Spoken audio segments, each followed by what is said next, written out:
Markus 8 vers 34 tot 35. Wie my wil navolg, moet homself verloon, sy kruis opneem en my volg. Want wie sy lewe wil behou, sal dit verloor. Maar wie sy lewe verloor ter wille van my en die evangelie, sal dit vind.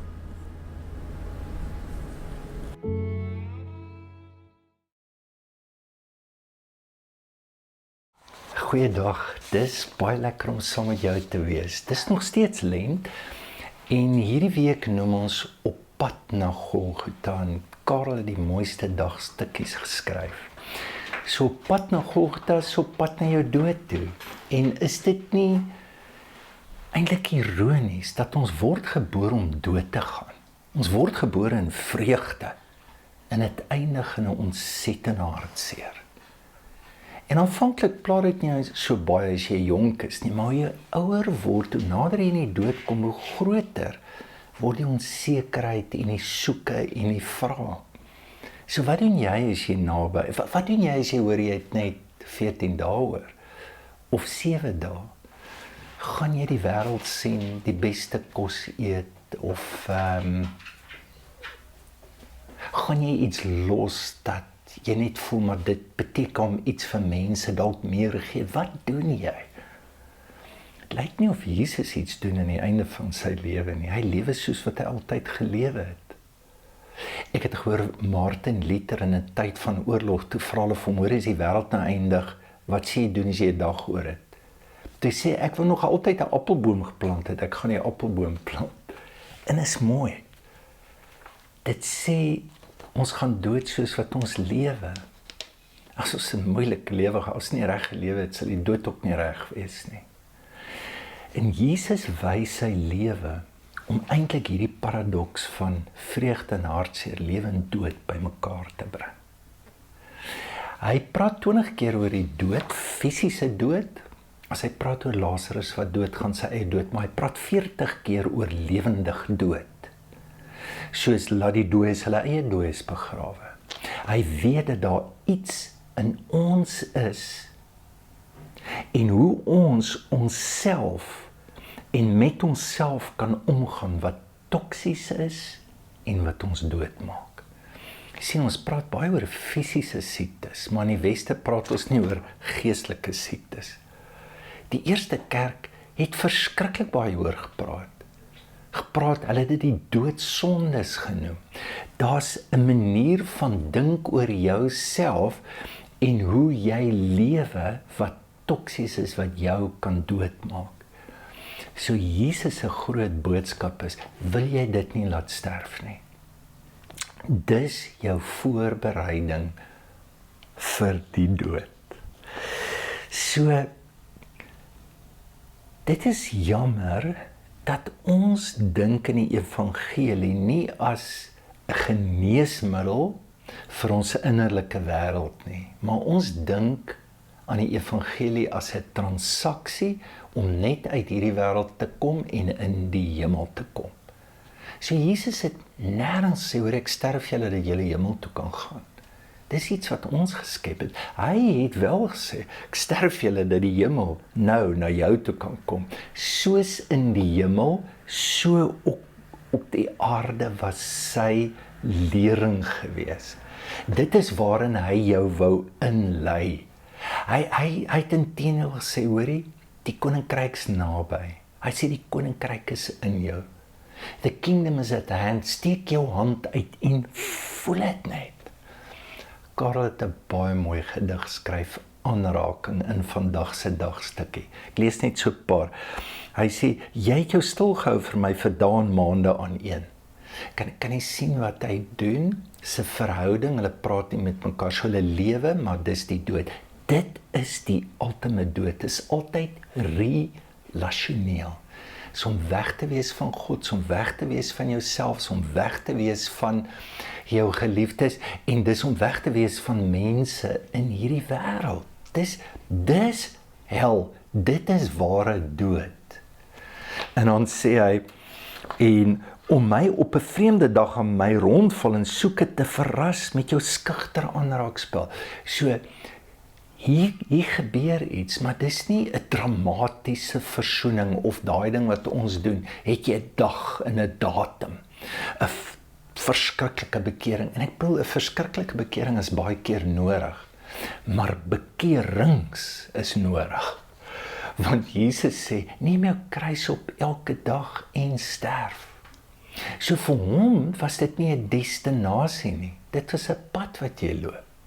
Nou het ons die evangelie, wat eintlik net sê, die goeie nuus is, daar's 'n geneesmiddel nou en hier vir jou, vir hoe jy dink oor jouself, hoe jy koop, hoe jy liefhet, wat jy doen met jou lewe, het ons dit gemaak 'n ontsnappingsroete vir die siel, of 'n versekeringspolis teen die hel.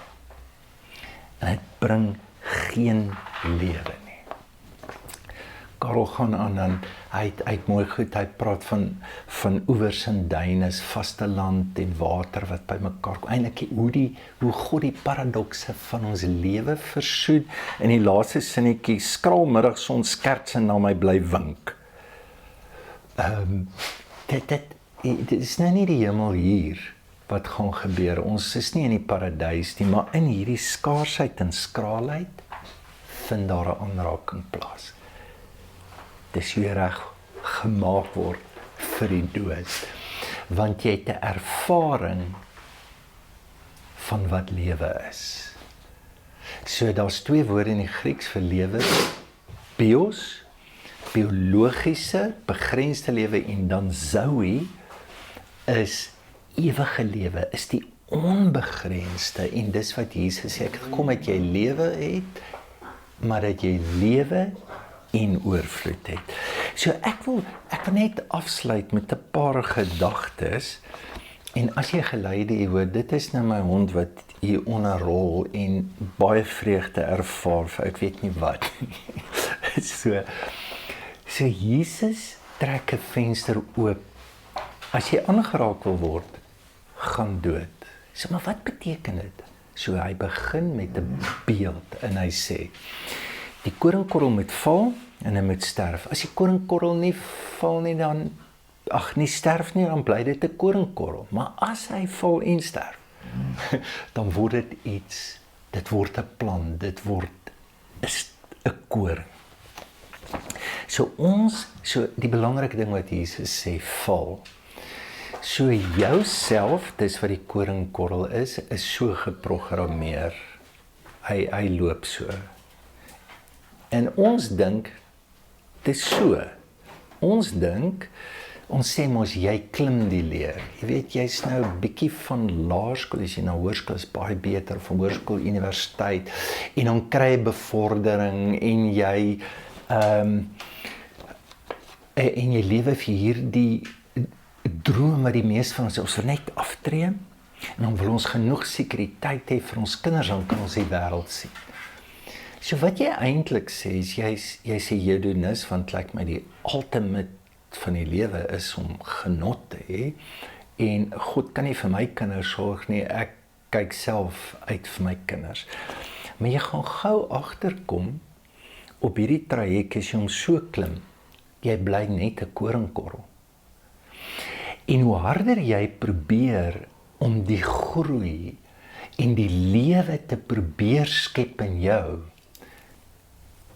hoe vinniger gaan jy sien dat jy val. Kyk, Richard Rohr het hierdie beautiful boek geskryf, Falling Upward. Hoe sleg is dit, falling downward. So God het beplan in die val dat ons opval. Luister wat sê Henry Nouwen.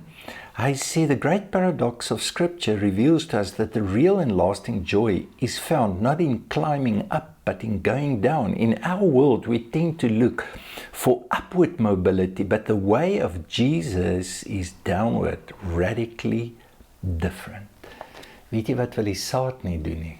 Hy wil nie in die grond bly nie. Hy wil sigbaar wees. En dis daardie ego, behoefte en dryf wat altyd die instink van die ego is, ek val nie. So wat bedoel ons by die val? Jy gaan 'n mislukking hê, wat jou naam raak, daar gaan mense doodgaan in jou lewe, daar gaan siektes wees, en almal van ons, as jy jonk is, het jy hierdie ideale, wanneer jy wil aftree, praat maar met mense. Ons bereik het nie, is deel van dit. Dis die uitnodiging, wil jy nie jouself, wil jy nie dit in die grond laat gaan nie, dat God iets kan doen. Dit wat jy voel, as jy hierdie val voel, moet dit nie probeer regmaak met jou idees, met groter beheer, wil jy dit nie oorgee nie. En kyk, is great, aan die einde van ons lewe, dan besef ons is koringkorrels. Nee, jy kan alles hê, kan net so klein bly. So, Jesus se hele lewe was klein doetjies wat hy dood gegaan het en wat hy gesterf het. Hy het hierdie pad goed geken. En as daar goed gebeur het wat te val is, dan het hy presies geweet om het te laat gaan en aan God oor te gee.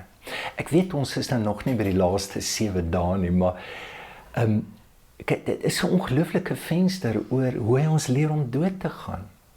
Die Sondag in tog in Jerusalem, hy kom in met 'n donkie. Dis die dood van status. Hy kom in die ooste, in die weste kom Pilatus in met 'n wit perd, met soldaat. Dis wat jy wil hê, jy soek 'n magtige koning. Die volgende dag se erger, hy reinig die tempel, dis die einde van sy lewe. Wat doen hy? Vat die institusie aan. Kyk bietjie met die Epstein files. Hoekom is daar nog niemand in die tronk nie? Dis die institusie, dis die bureaukrasie. En wie ook al probeer het om hierdie goed te ontmasker of uit te wys, is doodgemaak. En dit is presies Jesus se lewe. So waarom gaan hy dood? Sy behoefte aan wat? Aan sekuriteit. Sê, let it go. Die Dinsdag is die gestryery, al die slimme ouens kom na hom, hulle wil hom nou uitvang. Hy gee nie om verkeerd te wees nie. Hy beskerm nie sy reputasie, dis die sterwe aan aanvaarding, approval. Die Woensdag gebeur daar absoluut niks nie.